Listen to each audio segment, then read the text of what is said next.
کچھ لوگ کہتے ہیں کہ دار چینی تو بڑی گرم ہوتی ہے، جیسے میں کھاتی ہوں میرے منہ میں چھالے نکل آتے ہیں۔ دار چینی گرم نہیں ہوتی، دار چینی کا جو مزاج ہے اور آپ کا مزاج یعنی کہ ہمارا مزاج، ان کی کمبینیشن سے جو ہے ہو سکتا ہے آپ نے اس کا استعمال صحیح طریقے سے نہیں کیا ہو یا استعمال کرنے میں آپ نے زیادتی کی ہو، تو اس کا خیال رکھیں۔ ویسے دار چینی کا بیسٹ طریقہ استعمال یہ ہے کہ آپ چھوٹا سا ٹکڑا دار چینی کا لیں، پہلے اس کو 1 کپ سے 1.5 کپ پانی میں ابال لیں، پھر اس میں پودینہ اور لیموں ایڈ کر کے تھوڑا سا شہد ڈال کے دار چینی والا قہوہ بن گیا۔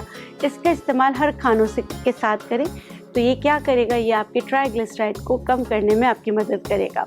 ویسے میں بتاتی ہوں سب کو جیسے کھانا آپ کھائیں، پنچ دار چینی، جن کو ٹرائیگلیسرائڈ بڑھنے کا یا جو بہت زیادہ موٹاپے کا شکار ہیں تو دار چینی اس طرح آپ کی مدد کر سکتی ہے۔ ایک اور چیز میں دار چینی آپ کی مدد کر سکتی ہے، موٹاپے کو کس طرح ختم کریں گے اور بہت مزے کا بھی بنتا ہے۔ آپ نے کیا کرنا ہے، ایک سیب کو کاٹنا ہے صبح خالی پیٹ سحری میں، اس پہ آپ دار چینی چھڑک لیں، 10 سے 15 منٹ رکھ لیں، دونوں مرچ ہو جائیں گے، جو اس کی میڈیسنس ہے وہ نکل کے سیب میں آ جائے گی۔ اس کے بعد وہ سیب کھا لیجئے سحری میں۔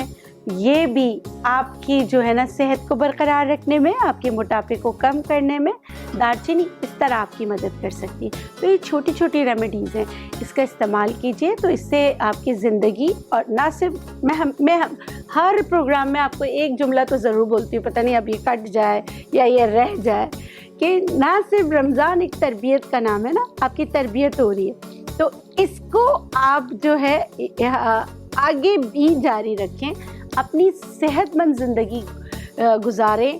یہ نہیں کہ صرف رمضان میں ہم ہر چیز جو ہے نا ختم کر لیتے کہ شیطان کو قید کر لیا ہے تو یہ ہے تو ہم بڑا نیکی کر رہے ہوتے ہیں، ہم سب کچھ جو ہے نا داؤ پہ لگا کے لوگوں کو کھانا بھی کھلاتے ہیں، سب کچھ کرتے ہیں، لیکن جیسے ہی رمضان ختم ہوتا ہے اس کے بعد ہم دوبارہ پرانے روٹین پہ آ جاتے ہیں، آفٹر شاکس ہوتے ہیں، 1-2 مہینے رہتے ہیں، اس کے بعد دوبارہ ہم ویسے ہی ہو جاتے ہیں۔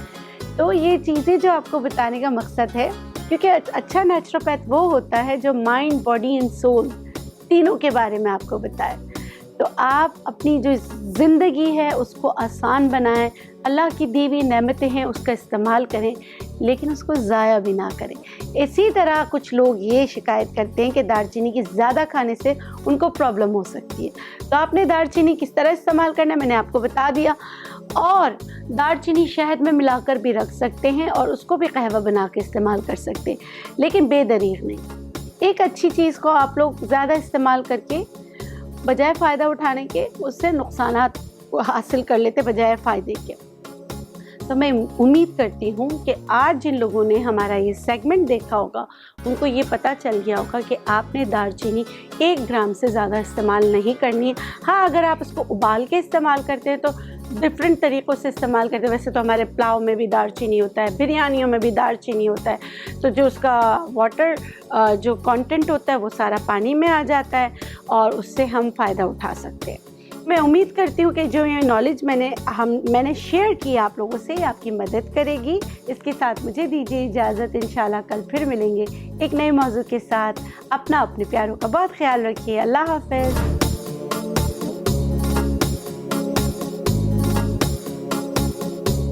احسان ہے رمضان۔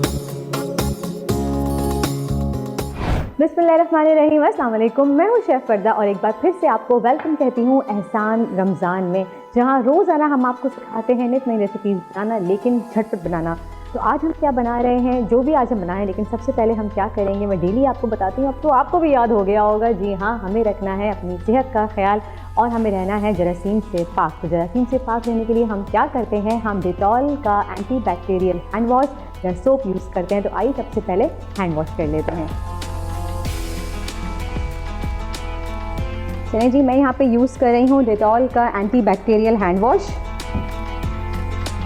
جو کہ ہمیں نہ صرف کرونا وائرس سے مکمل تحفظ دیتا ہے بلکہ 100 قسم کے مختلف جراثیم سے بھی ہمیں جو ہے وہ حفاظت فراہم کرتا ہے۔ تو ڈیٹول کا ہینڈ واش ہو، ہینڈ سینیٹائزر ہو یا پھر صابن ہو، آپ ڈیلی بیسس پہ یوز کریے، خود بھی اس چیز کی عادت ڈالیے، اپنی فیملی میں بھی ڈالیے، اور بات سے یہیں ختم نہیں ہو جاتی ہے۔ اس کے بعد ہمیں ہائیجین کا جہاں پہ خیال رکھتے ہیں وہاں ہمیں یوز کرنا ہے روز پیٹل کا الٹرا سافٹ ٹیشو، تاکہ ہم جراثیم سے مکمل حفاظت پا سکیں، کیونکہ اگر ہم کوئی ٹاول یا کوئی دوسری نیپکن یوز کرتے ہیں تو اس میں بھی جراثیم ہو سکتے ہیں. تو بہتر ہے کہ آپ روز پیٹل کا ultra soft tissue paper use کریے اور اس کو یوز کرنے کے بعد ڈسکارڈ کر دیجیے. تو چلیے جناب اسٹارٹ کرتے ہیں ہماری کوکنگ کے لیے سب سے پہلے میں ایک پین لے رہی ہوں. آج ہم کیا بنا رہے ہیں آپ سوچ رہے ہوں گے. ہم اسٹوو آن کر دیتے ہیں. پہلے آج ہم بنا رہے ہیں ہر دل عزیز کچوری، اور صرف نارمل کچوری نہیں، ہم بنا رہے ہیں چکن کچوری. اب آپ کہہ رہے ہوں گے اس میں تو اتنا لمبا ٹائم لگے گا، چکن کو پہلے بوائل کرو پھر اس کو میش کرو. لیکن جی نہیں، رک جائیے، کوئی محنت نہیں لگی، کیونکہ ہم بنا رہے ہیں سبروسو کی چکن کچوری. یہ دیکھیے جناب، یہ ریڈی میڈ چکن کچوری ہے اور بہت ہی آسانی سے بن جائے گی. کیونکہ آپ کو جسٹ صرف اس کو فرائی کرنا ہے، صرف ڈیپ فرائی کرنا ہے، دیٹس اٹ، اور پھر اس کو مزے سے انجوائے کرنا ہے. سبروسو کی چکن کچوری ہم بنا رہے ہیں، اس کے پیچھے پیک پہ تمام انسٹرکشنز موجود ہیں. آپ چاہیں آپ اس کو فالو کر سکتے ہیں یا پھر جس طرح سے میں بنا رہی ہوں اس طرح سے بنا سکتے ہیں. سب سے پہلے ہم باکس کھول لیتے ہیں اور اس کو ڈش آؤٹ کر لیتے ہیں. لیکن کھولنے سے پہلے مین وائل میں چاہتی ہوں کہ میں آئل گرم پہ لگا لوں، پھر اس کو ہم کھول لیں گے. تو اس کو میں بعد میں کھولتی ہوں. سب سے پہلے ہم آئل گرم پہ لگا دیتے ہیں. بھائی ہم ڈیلی بات کرتے ہیں، روزمرہ ہم صحت کی بات کرتے ہیں کہ بھائی صحت سے بھرپور کھانے بنائیں. لیکن آج کل کے دور میں نہ صرف غذائیت اور صحت سے بھرپور کھانے ہونے چاہیے، بلکہ ایسے کھانے ہونے چاہیے جو کہ امیونٹی سے بھرپور ہوں. اب آپ سوچیں گے ایسا کیسے ممکن ہے؟ ایسا بالکل ممکن ہے. اب آپ اپنے تمام کھانوں کو کلونجی کی امیونٹی دے سکتے ہیں. وہ کیسے؟ کیونکہ ڈالڈا نے انٹروڈیوس کروایا ہے ڈالڈا کلونجی کنولا آئل. جی جناب، ڈالڈا کلونجی کنولا آئل کے ذریعے آپ دے سکتے ہیں اپنے روزمرہ کے کھانوں کو کلونجی کی امیونٹی اور اپنی صحت کا خاص خیال رکھ سکتے ہیں. تو آپ کہہ سکتے ہیں کہ ڈالڈا استعمال کریں اور اپنی امیونٹی روز بڑھائیں. تو ہم کچوری کو ڈیپ فرائی کریں گے، تو اس لیے میں ڈالڈا کا آئل یہاں پہ استعمال کر رہی ہوں. تو ہماری کچوریاں بھی جو ہیں وہ فل امیونٹی سے بھرپور ہو جائیں گی.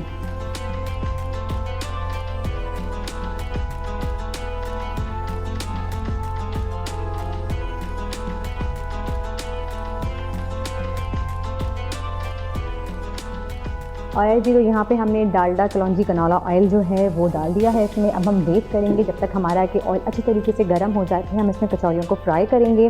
مین وائل میں آپ کو بتاتی ہوں کہ ہمارے پاس سبروسو کی جو ہے وہ چکن کچوری آپ دیکھ سکتے ہیں، زبردست سائز ہیں اس کے اور فل میٹھی کچوریز ہیں، چکن سے بھرپور ہیں. اب آپ سوچ رہے ہوں گے کہ ہم جو ہے ریڈی میڈ پروڈکٹس یوز کرتے ہیں جس میں چکن کا استعمال ہوتا ہے، تو کیا یہ پروڈکٹ حلال ہے؟ تو جی ہاں، بالکل. سبروسو کی تمام پروڈکٹس جو ہیں وہ 100% حلال ہیں، کیونکہ سبروسو میں جو بھی لوگ چکن یوز کرتے ہیں وہ ہاتھ کے ذریعے ذبح کی جاتی ہیں اور تدبیر پڑھتے ہوئے ذبح کی جاتی ہیں. تو آپ اس چیز سے بالکل بے فکر ہو جائیے کہ جو چکن اس میں یوز ہو رہی ہے کیا وہ حلال ہے؟ وہ بالکل حلال ہے. ایک تو یہ بات ہو گئی. آئل ہمارا گرم ہو چکا ہے. اب اس میں ہم کچوری ڈال دیتے ہیں. دیکھیں بالکل سنگل سرونگ کے حساب سے بہت زبردست چھوٹے سائز کی کچوری ہے اور یہ ہم نے ڈال دی. دیکھیے ان کو بہت آپ نے تیز آنچ سے نہیں ڈالنا ہے، ورنہ یہ اوپر سے باہر بہت جلدی اچھا سا کلر آ جائے گا، براؤن کلر آ جائے گا اور برن ٹائپ کی ہو جائیں گی. اس کو آپ نے ہلکی آنچ پہ میڈیم فلیم پہ جو ہے وہ اس کو آپ نے فرائی کرنا ہے. اور یہ دیکھیے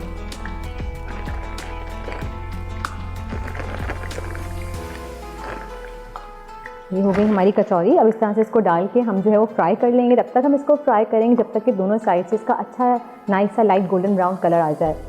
جب تک میں کرتی ہوں کچوریوں کو فرائی، آپ جا کے لیجیے ایک چھوٹا سا بریک. احسان ہے رمضان،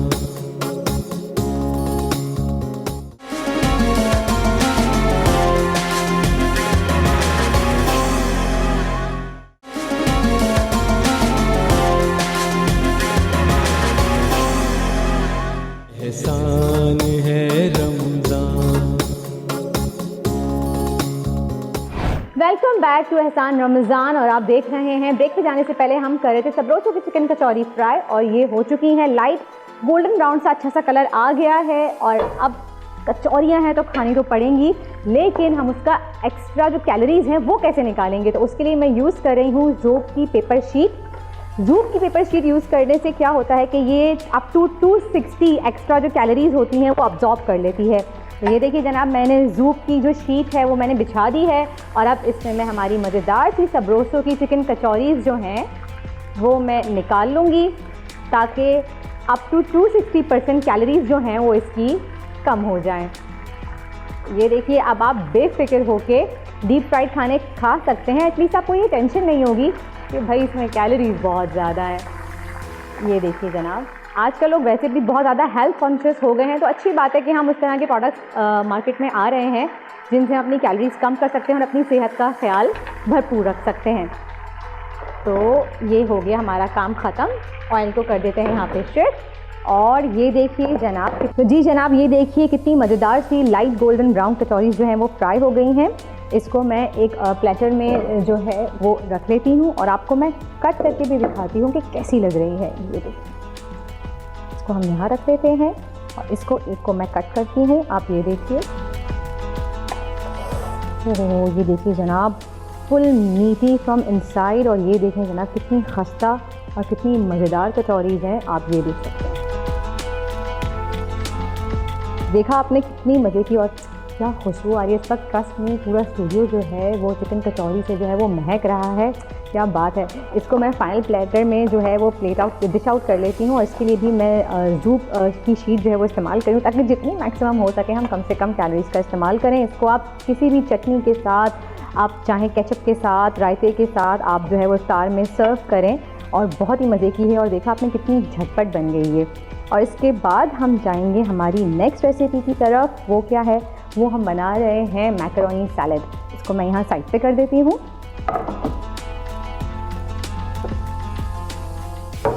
اور میکرونی سیلڈ کے لیے میں ایک مکسنگ بول لے رہی ہوں کیونکہ ہمیں سب سے پہلے اس کے لیے مکسنگ بول کی ضرورت ہے.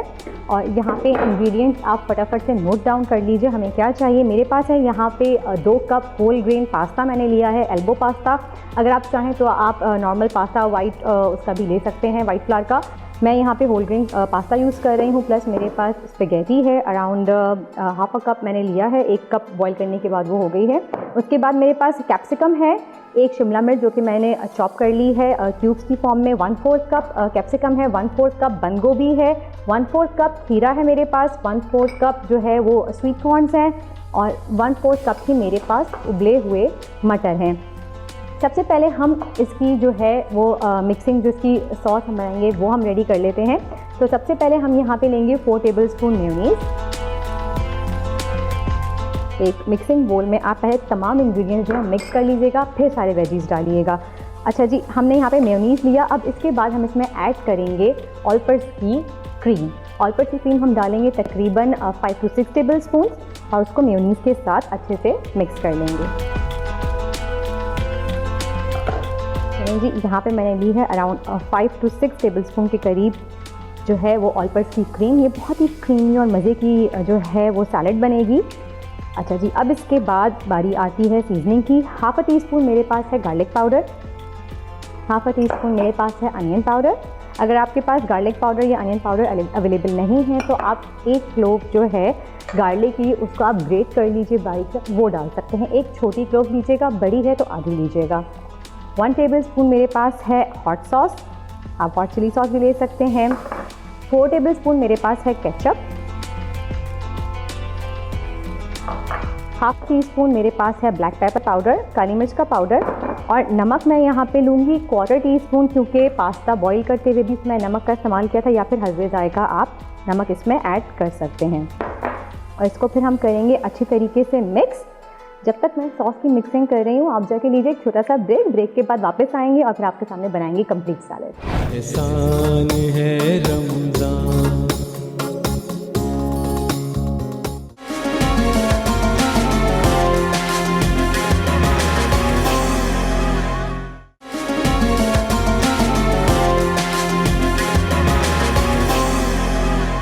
احسان ہے Ramzan. Welcome back after the break. آپ دیکھ رہے ہیں احسان رمضان، اور احسان رمضان میں بن رہی ہے میکرونی سیلڈ. بریک پہ جانے سے پہلے ہم نے میکرونی سیلڈ کا سوس جو ہے وہ تیار کر لیا تھا. اب اس میں ہم کریں گے mixing. 2 cup whole grain pasta وہ ایڈ کر دیں گے اس میں.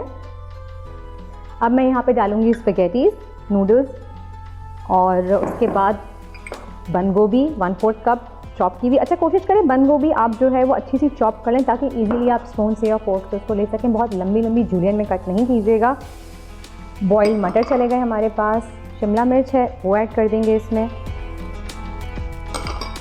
سویٹ کارنس، اور یہ ٹھیک ٹھاک کوانٹٹی میں بنے گی سیلڈ. پائن ایپل چنکس اور ان دا اینڈ ہم کھیرا ایڈ کریں گے اس میں اور اس کو اچھی طریقے سے ہم کر لیں گے مکس. ونس اگین میں آپ سے کہتی ہوں جب بھی آپ سیلڈ بنائیں یا کوئی بھی کریمی فروٹ چاٹ بنائیے یا کوئی بھی فروٹ چاٹ نارمل بنائیے, آپ اس کو جو ہے اس کو اسپون سے مکس مت کیجیے, آپ اس کو فولڈنگ ٹیکنیک یوز کرتے ہوئے جو ہے وہ فولڈ کریں. یہ دیکھیں اس طرح سے آپ نے فولڈنگ ٹیکنیک میں بار بار بتا رہی ہوں, آپ کو پہلے ہی بتا چکی ہوں. آپ نے اسپیچولا کی مدد سے بول کو آپ نے اسکریپ کرتے ہوئے ٹرن کرنا ہے پورا راؤنڈ اینڈ دین سینٹر سے اس کو کٹ کرنا ہے. کٹ ہم کیوں کریں؟ تاکہ تمام جو انگریڈینٹس نیچے رہ گئے وہ اچھی طریقے سے مکس ہو جائیں اور ساس ایسا نہ ہو کہ کہیں زیادہ اور کہیں کم آ رہی ہے. یہ دیکھیے جناب, اس کی ہم کر لیتے ہیں اچھی طریقے سے مکسنگ. اور میکرونی سیلڈ بھی جو ہے وہ ہماری ریڈی ہو چکی ہے. اس کو آپ فریج میں رکھ کے ٹھنڈا ٹھنڈا افطاری کے ٹائم پہ سرو کریں گے تو بہت ہی مزے کی لگے گی یہ. اور اس کو بھی ہم ڈش آؤٹ کر لیتے ہیں. لیکن ڈش آؤٹ کرنے سے پہلے میں آپ کو بتاؤں گی کہ آپ کے لیے ہمارے پاس ہیں بہت سارے گفٹ ہیمپر جو کہ آپ کو ملیں گے ہوٹل کی جانب سے اور قرشی جامع شیری کی طرف سے. یہ ہو چکی ہے میکرونی ریڈی, میں اس کو ڈش آؤٹ کر لیتی ہوں. یہ دیکھیے جناب, اس کو ہم نے ڈش آؤٹ کر لیا ہے اور اس کو ہم ٹھنڈا کر کے افطار کے ٹائم پہ جو ہے وہ سرو کریں گے. اور دونوں ریسیپیز جو ہیں وہ ہماری آج کی ریڈی ہو چکی ہیں. یہ دیکھیے سبروسو کی چکن کچوری اور مزیدار سی میکرونی سیلڈ. تو جناب دونوں ریسیپیز جو ہیں وہ ہماری ریڈی ہو چکی ہیں. دو ریسیپیز میں کچھ مسنگ لگ رہا ہے. وہ کیا مسنگ لگ رہا ہے؟ مسنگ لگ رہی ہے ایک ڈرنک. تو ہم بناتے ہیں ڈرنک جو کہ ہم بنائیں گے آلپرس کے ساتھ اور جامع شیری ہمارے پاس ہے. تو اس سے مزیدار ڈرنک تو کوئی ہو ہی نہیں سکتی. ہم 1 کپ لیں گے آلپرس کا. آپ اس کو ٹھنڈا کر کے چل کر کے جب آپ افطار کے ٹائم پہ لیں گے یوز کریں گے تو یہ آپ کے ہیلتھ پوائنٹ آف ویو سے بھی بہت بہتر ہے. یہ آپ کی اسٹمک میں جو برننگ ہوتی ہے, ایسیڈیٹی ہوتی ہے, اس کو کنٹرول کرتا ہے. ٹھنڈا دودھ کی تاثیر ویسے ہی ہمارے ہیلتھ پوائنٹ آف ویو سے بہت اچھی ہوتی ہے. یہ میں نے 1 گلاس دودھ لیا. آپ چاہیں آپ اس کو جگ میں بنا سکتے ہیں. فلیور ہی بہت اچھا آتا ہے اس کا. جامع شیری جو کہ خالص ارکیات سے بنتا ہے, یہ ہم سب کو پتہ ہے اور یہ ہیلتھ کے لیے بھی بہت اچھا ہے. ٹھنڈا کر کے جب آپ اس کو پئیں گے تو آپ کو بہت ہی مزے کا لگے گا. آپ کی افطاری کا مزہ جو ہے وہ دوبالا ہو جائے گا. اچھا, میں دودھ میں چینی کا استعمال بالکل نہیں کر رہی کیونکہ قرشی جامع شیری آلریڈی جو ہے اسے مٹھاس ہوتی ہے. تو یہاں پہ میں 1.5 ٹیبل اسپون یا پھر اپنے ٹیسٹ کے حساب سے آپ 2 ٹیبل اسپون تک لے سکتے ہیں, جتنا بڑا آپ کا گلاس ہے اس طرح سے. اور اس میں آپ چاہیں تو آپ جو ہیں وہ چیا سیڈ یعنی کہ تو ملنگا بھی ایڈ کر سکتے ہیں. تو اس میں بالنگا آپ کے اسٹمک کی برننگ کو ختم کرتا ہے, ایسیڈیٹی کو ختم کرتا ہے اور ویسے بھی یہ ہماری صحت کے لیے بہت ہی زیادہ فائدہ مند ہے. تو کوشش کریں, اگر جو لوگ دودھ پینا اوائڈ کرتے ہیں, جن کو دودھ کا ذائقہ نہیں پسند, دودھ کا ٹیسٹ نہیں پسند, وہ جامع شیری کے ساتھ بھی ٹھنڈا کر کے دودھ جو ہے وہ پی سکتے ہیں. پھر اس کے علاوہ جامع شیری کو آپ جو ہے وہ اپنی فروٹ چاٹ کے اوپر ٹاپنگ میں یوز کر سکتے ہیں, آئس کریم کے اوپر ٹاپنگ میں یوز کر سکتے ہیں. اور ایک مزے کی بات بتاؤں میں آپ کو, آپ اس کو ڈیزرٹس میں بھی استعمال کر سکتے ہیں. ہم سوئیاں تو جو ہے ہمیشہ عید پہ بناتے ہی ہیں, لیکن اگر آپ اس میں 2 ٹیبل اسپون جامع شیری ایڈ کر دیں تو سوئیوں کا پورا ٹیسٹ جو ہے وہ ڈفرینٹ ہو جاتا ہے اور بہت ہی مزے کی اور ڈفرینٹ لگتی ہیں. آپ ٹرائی کر کے ضرور دیکھیے گا, آئی ایم شیور آپ کے گھر والوں کو پسند آئے گی. اور یہ دیکھیے جناب, آلپرس کی اور جامع شیری کی ڈرنک بھی جو ہے وہ ہماری ریڈی ہو چکی ہے. Again it's a healthy drink اور اس کے ساتھ ہم یہ سرو کریں گے. اب ملتے ہیں ڈائننگ ایریا میں.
جی جناب، تو آ گئے ہیں ہم اپنے ڈائننگ ایریا کی طرف اور دیکھ سکتے ہیں آپ دونوں ریسیپیز جو ہیں، بلکہ تینوں ریسیپیز آپ کے سامنے ریڈی ہیں، جو کہ ہم نے بنائی ہے آج سبروسو کی چکن کچوری۔ پاکستان میں پہلی بار سبروسو نے انٹروڈیوس کروائی ہے چکن کچوری ریڈی میڈ، یہ آپ کو کہیں اور کسی پروڈکٹ میں نہیں ملے گی، ضرور ٹرائی کیجیے گا آپ، کیونکہ یہ ایک لمبا چکر ہوتا ہے کچوری بنانے کا۔ اکثر لوگ صرف اس تکلیف سے نہیں بناتے کہ یار بہت محنت لگے گی اور ٹائم کنزیومنگ بہت ہوتی ہے، لیکن جھٹپٹ اب آپ بنا سکتے ہیں سبروسو کی چکن کچوری گھر میں آرام سے اور انجوائے کر سکتے ہیں۔ اسی کے ساتھ ہی ہم نے یہاں پہ بنائی ہے جھٹپٹ ہی بننے والی میکرونی سیلڈ، جو کہ بہت ہیلدی بھی ہے، اور ساتھ میں آلپرز اور جامع شیری کی جو ہے ہم نے ڈرنک سرو کری ہے۔ لیکن میں ڈائننگ ٹیبل پہ ہوں تو آپ جانتے ہیں ہمیں کیا کرنا ہے، ہمیں یوز کرنا ہے ڈیٹول کا ہینڈ سینیٹائزر، جو کہ میں ہر دفعہ آپ کو بتاتی ہوں کہ آپ کوشش کریے اپنی فیملی میں اس لوگوں کو آپ جو ہے وہ عادت ڈالیے، اپنے خاندان کو سیف رکھنے کے لیے، اپنے گھر کو سیف رکھنے کے لیے، کرونا وائرس کی تیسری لہر سے بچنے کے لیے ڈیٹول کا اینٹی بیکٹیریل سوپ،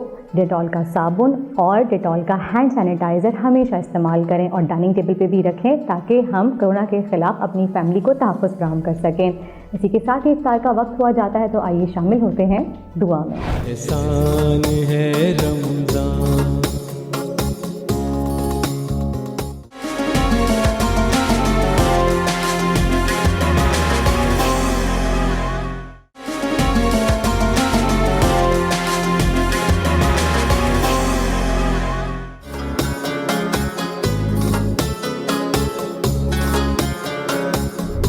اللہم صلی علی سیدنا و مولانا محمد وعلی آل سیدنا و مولانا محمد وبارک وسلم۔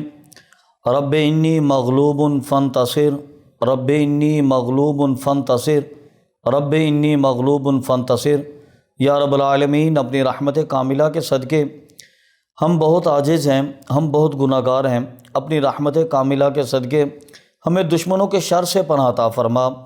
یا رب العالمین، ہمیں حاسدین کی حسد سے پناہ عطا فرما۔ اے اللہ، ہمیں شریروں کے شر سے پناہ عطا فرما۔ اے اللہ، عالم اسلام پر اپنی رحمتوں کا نزول فرما، عالم اسلام کی حفاظت فرما، بالخصوص یا رب العالمین ہمارے ملک پاکستان کی حفاظت فرما۔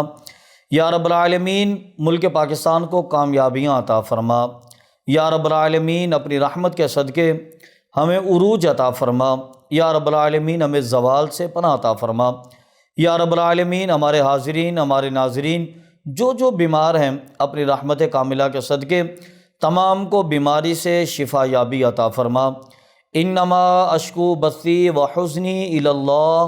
اے اللہ، ہم اپنی بیماریوں کو تیری بارگاہ میں پیش کرتے ہیں، تو شفا یابی عطا فرما۔ اے اللہ، ہم اپنے غموں کو تیری بارگاہ میں پیش کرتے ہیں، تو غموں سے نجات عطا فرما، ہمیں راحتیں عطا فرما۔ اے اللہ، ہمیں سکون عطا فرما۔ اے اللہ، ہمیں خوشگوار زندگی عطا فرما۔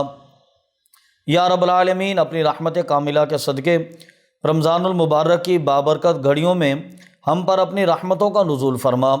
یا رب العالمین، رمضان المبارک کی بابرکت گھڑیوں میں ہمیں بھرپور انداز میں عبادات کی توفیق عطا فرما۔ یا رب العالمین، ہمیں 5 وقت نمازیں ادا کرنے کی توفیق عطا فرما۔ یا رب العالمین، ہمیں نوافل ادا کرنے کی توفیق عطا فرما، کثرت سے قرآن پاک کی تلاوت کی توفیق عطا فرما۔ یا رب العالمین، قرآن پاک کو سمجھ کر پڑھنے کی توفیق عطا فرما۔ یا رب العالمین، قرآن پاک کی تعلیمات پر عمل کرنے کی توفیق عطا فرما۔ یا رب العالمین، ہمیں اپنی نسل کو اسلام کی، شریعت کی اور نبی پاک صلی اللہ علیہ وسلم کی سنت مبارکہ کی تعلیمات کی روشنی میں اصلاح کرنے کی توفیق عطا فرما۔ اے رب ذوالجلال، اپنی رحمت کاملہ کے صدقے نوجوان نسل کو اسلام کی طرف رغبت عطا فرما۔ یا رب العالمین، اپنی رحمت کاملہ کے صدقے نوجوان نسل کو بزرگوں کا احترام کرنے کی توفیق عطا فرما، بزرگوں کے ساتھ ادب سے، محبت سے، عقیدت سے پیش آنے کی توفیق عطا فرما، اور بڑوں کو اپنے بچوں کے تمام حقوق بر وقت صحیح انداز میں ادا کرنے کی توفیق عطا فرما۔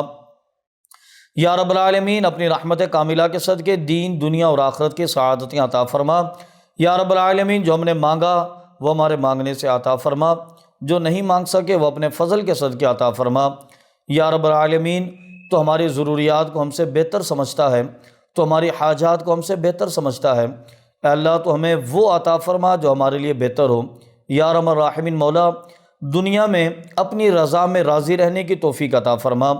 یا رب العالمین، اپنی عطا پر صبر و شکر ادا کرنے کی توفیق عطا فرما، ہمیں ناشکری سے پناہ عطا فرما، یا رب العالمین ہمیں جھوٹ سے پناہ عطا فرما، ہمیں غیبت سے پناہ عطا فرما، ہمیں چغلی سے پناہ عطا فرما، صغیرہ و کبیرہ گناہوں سے محفوظ فرما، اور یا رب العالمین نبی پاک صلی اللہ علیہ وسلم کی تمام سنتوں کو اپنانے کی توفیق عطا فرما، یا رب العالمین شریعت پر استقامت سے عمل کرنے کی توفیق عطا فرما، بالخصوص یا رب العالمین ہمیں دین دنیا اور آخرت کی بھلائیاں عطا فرما، یا رب العالمین ہمیں مغفرت حاصل کرنے کی توفیق عطا فرما، ہم پر اپنی مغفرتوں کی، اپنی رحمتوں کی بارش نازل فرما، یا رب العالمین جو ہم نے مانگا وہ ہمارے مانگنے سے عطا فرما، اور جو نہیں مانگ سکے وہ اپنے فضل کے صدقے عطا فرما۔